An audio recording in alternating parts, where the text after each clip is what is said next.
Assalamualaikum warahmatullahi wabarakatuh.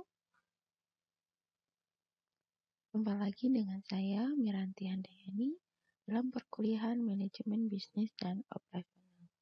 Pembahasan kali ini kita akan membahas mengenai peramalan atau kita sebut juga forecasting. Peramalan adalah seni ilmu untuk memperkirakan kejadian di masa depan. Bisa juga disebut dengan kegiatan memperkirakan atau memprediksikan apa yang akan terjadi pada masa yang akan datang dengan waktu yang relatif lama. Kita bisa disebut juga dengan suatu situasi atau kondisi yang akan diperkirakan akan terjadi pada masa yang akan datang. Diperkirakan ya.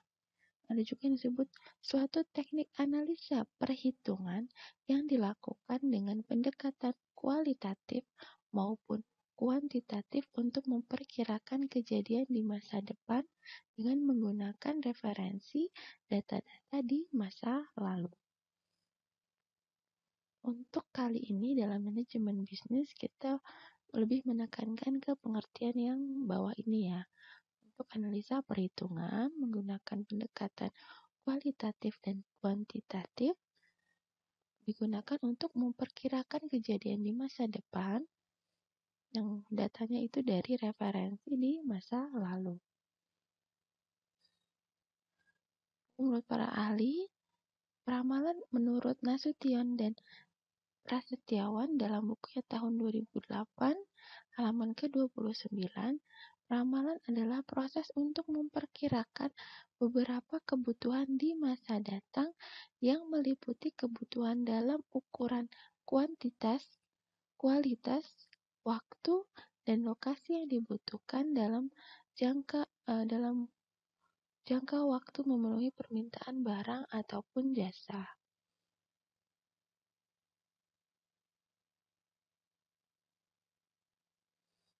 Kemudian menurut Sumayang dalam buku tahun 2003 halaman ke-24, peramalan adalah perhitungan yang objektif dan dengan menggunakan data-data masa lalu untuk menentukan sesuatu di masa yang akan datang. Dia lebih menitik beratkan ke kuantitatif ya, objektif. Kemudian menurut Supranto tahun 2000, ramalan merupakan dugaan atau perkiraan mengenai terjadinya suatu kejadian atau peristiwa di waktu yang akan datang. Ramalan bisa bersifat kualitatif, tidak dalam bentuk angka, atau kuantitatif berbentuk angka atau dalam bilangan.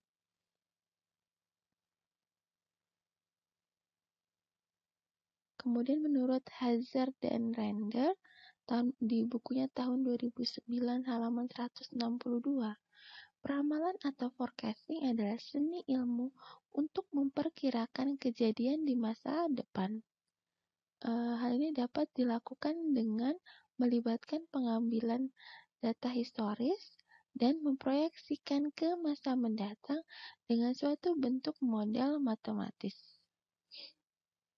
Selain itu, bisa juga merupakan prediksi intuisi yang bersifat subjektif atau kualitatif, atau dapat dilakukan dengan menggunakan kombinasi model antara matematis yang disesuaikan dengan pertimbangan yang baik dari seorang manajer.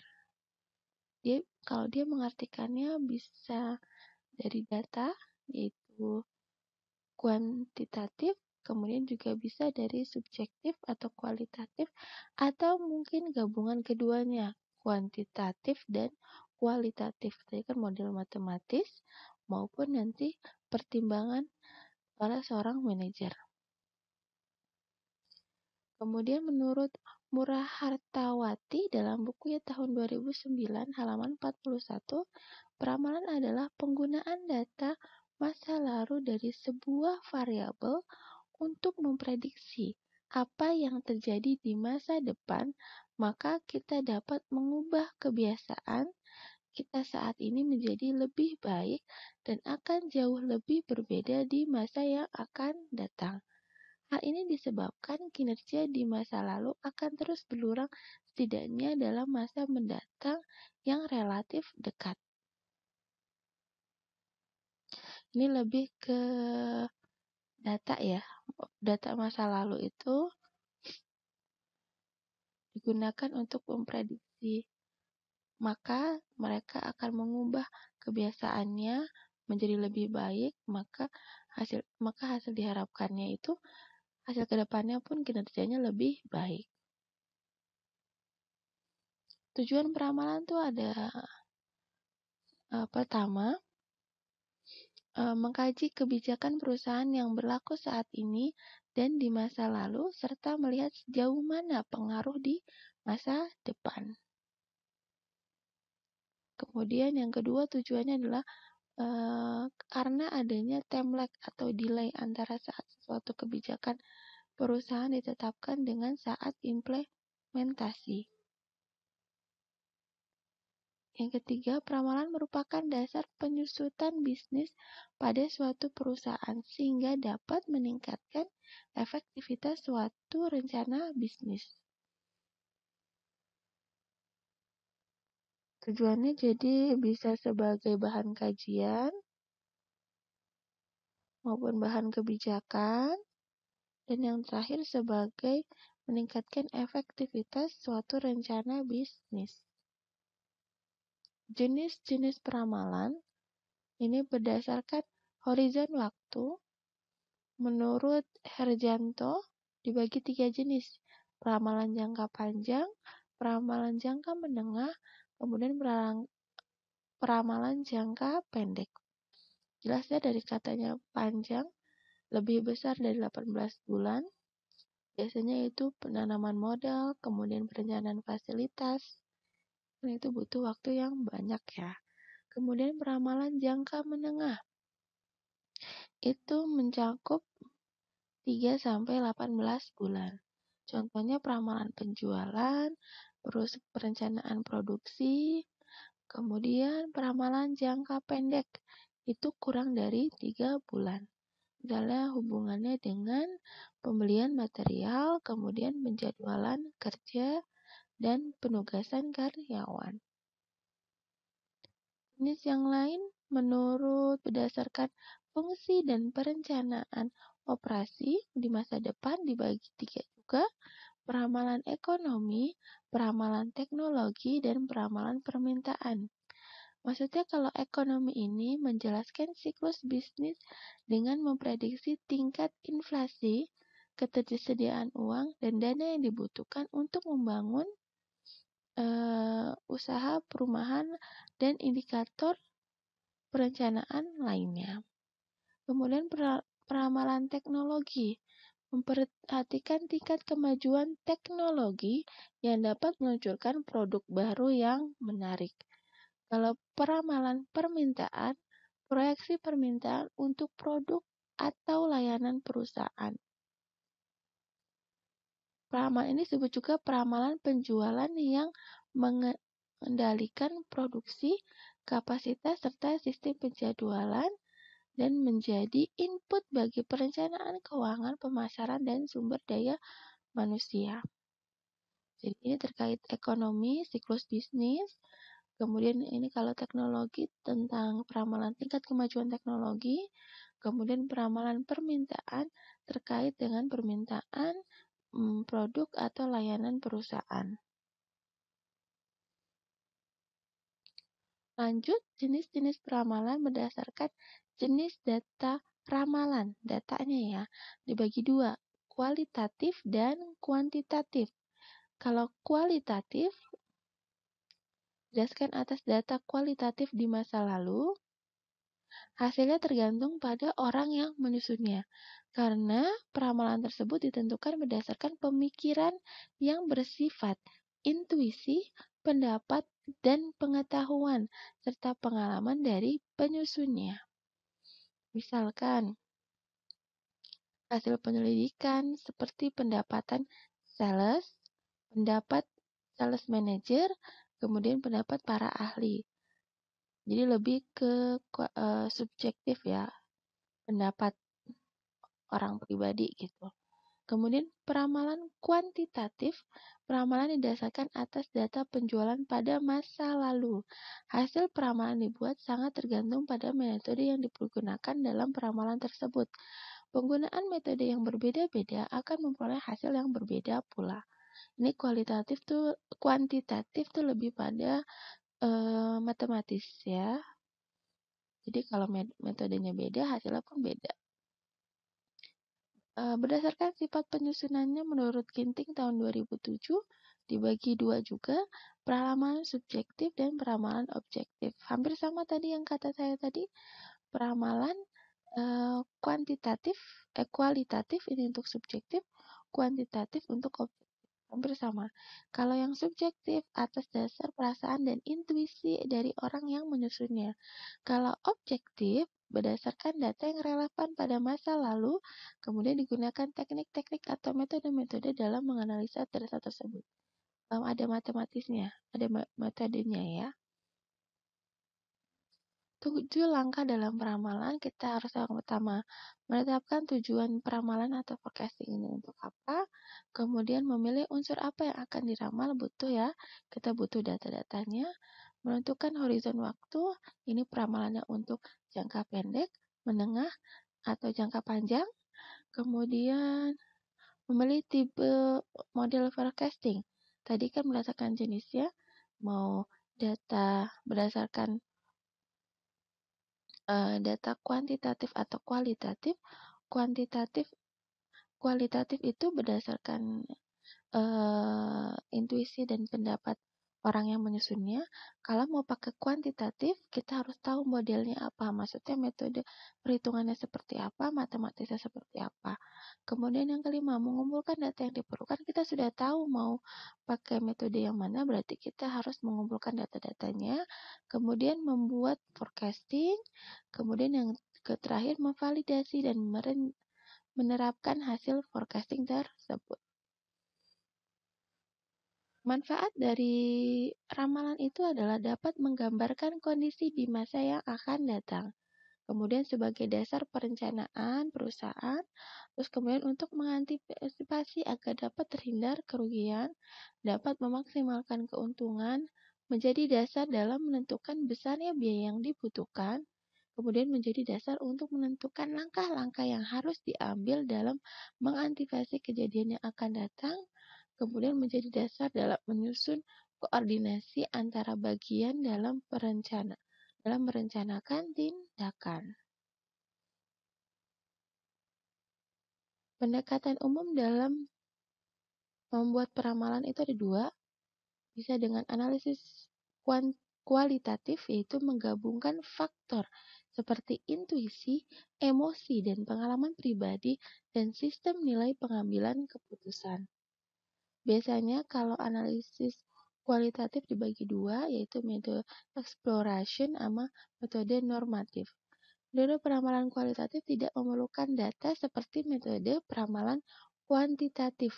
Input yang dibutuhkan tergantung pada metode yang digunakan dan biasanya merupakan hasil dari pemikiran intuitif, pertimbangan, dan pengetahuan yang telah didapat si penyusun forecasting dengan menggunakan analisis kualitatif tersebut ya.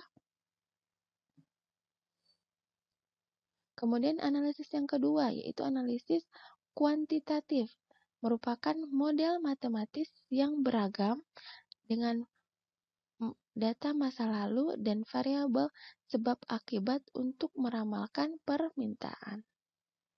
Kegiatan peramalan yang digunakan angka-angka sebagai dasar untuk memperkirakan kondisi yang akan datang. Dalam metode kuantitatif terdiri dari dua kelompok, pakai time series atau metode kausal sebab akibat. Kalau metode time series tadi ada 4 juga caranya, yaitu metode tangan bebas atau free hand method, terus setengah rata-rata atau semi average, kemudian ada moving average, kemudian ada exponential smoothing. Itu untuk time series atau kurun waktu. Kalau kita menggunakan metode sebab akibat, kita bisa pakai simple regression atau multiple regression. Metode time series ya, kita kulik lagi. berhubungan dengan nilai-nilai suatu variabel yang diatur secara periodik sepanjang waktu di mana perkiraan permintaan diproyeksikan, baik mingguan, bulanan, kuartalan, ataupun tahunan. Lebih ke waktunya ya, unsur waktunya. Metode tangan bebas atau freehand method tadi adalah metode yang paling sederhana dan mudah dikerjakan karena dilakukan dengan mengikuti titik-titik koordinasi dari grafik perisal berdasarkan penilaian subjektif. Kemudian metode setengah rata-rata menentukan model tren dengan cara membagi sekelompok data menjadi dua bagian yang sama. Jika jumlah datanya ganjil, maka data yang di tengah dapat dihilangkan atau dapat pula dihitung dua kali. Kemudian ada metode moving average, sejumlah data aktual masa lalu untuk menghasilkan peramalan rata-rata bergerak berguna jika kita dapat mengasumsikan bahwa permintaan pasar akan stabil sepanjang masa yang kita ramalkan. Terus metode yang keempat ada exponential smoothing, metode peramalan rata-rata bergerak dengan pembobotan yang canggih namun masih mudah digunakan. Metode ini menggunakan sangat sedikit pencatatan data di masa lalu. Jadi kalau metode time series ini bertingkat ya, semakin ke sana semakin kompleks gitu. Ini tangan bebas, ini hanya dengan titik-titik koordinasi dan grafik, kemudian setengah rata-rata, ini lebih lagi kita dengan model tren membagi dua, kemudian ada metode moving average, itu dengan rata-rata bergerak, tapi harus asumsi permintaan pasar akan stabil di masa yang kita ramalkan. Kemudian metode exponential smoothing itu rata-rata bergerak tapi dengan bobot yang lebih canggih. Tapi ini lebih juga ada keunggulannya, sangat sedikit pencatatan data di masa lalu. Metode peramalan kuantitatif yang kedua itu ada kausal ya, sebab akibat berhubungan dengan nilai-nilai suatu variabel diatur secara periodik di masa perkiraan permintaan diproyeksikan. Misalnya pakai simple regression, suatu pola hubungan yang merupakan fungsi dengan hanya terdapat satu variabel yang menentukan atau variabel bebas atau independen. Hanya satu ya variabel, mau variabel bebas atau variabel independen. Analisis atau model deret waktu ini merupakan suatu teknik atau metode peramalan dengan menggunakan analisa hubungan antara variabel yang dicari atau yang diramalkan dengan hanya satu-satunya variabel bebas yang mempengaruhinya. Ini menurut Sofyan Asauri tahun 1984. Sedangkan multiple regression itu pengembangan dari metode linear tadi yang digunakan untuk melakukan peramalan pada time series. Nilai parameter koefisien pada metode multiple linear regression mempengaruhi kinerja model peramalan. Ingat kalau simple regression variabel bebasnya cuma satu, tapi kalau multiple regression ini bisa banyak ya, maksudnya seperti itu. Cukup untuk materi saya terkait forecasting. Kita lanjut ke soal latihannya. Kita review sama-sama ya. Suatu situasi atau kondisi yang akan diperkirakan akan terjadi pada masa yang akan datang disebut ya ramalan. Kemudian yang kedua, kegiatan memperkirakan atau memprediksikan apa yang akan terjadi di masa yang akan datang dengan waktu yang relatif lama. Kalau tambahin kata kegiatan, maka ini disebut dengan peramalan. Ya, beda ya, ramalan sama peramalan. Di bawah ini yang merupakan jenis peramalan jangka menengah. itu adalah jangka menengah berarti waktunya tadi 3 sampai 18 bulan. Dan jangka menengah itu ini kurang dari 3 bulan, ini kurang dari 3 bulan, ini yang jangka panjang, ini jangka panjang, berarti yang ini ya jangka menengah.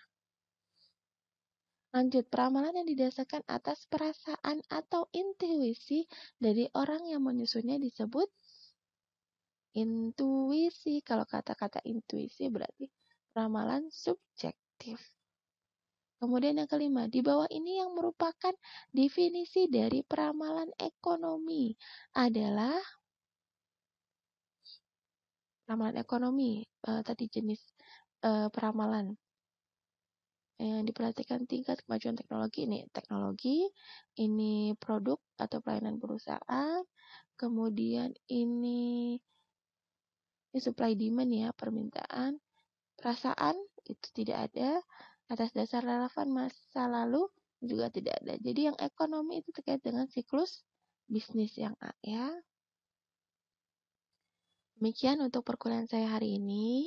Semoga semua paham. Jika ada yang kurang mengerti, silakan hubungi saya di email atau komen di YouTube ini.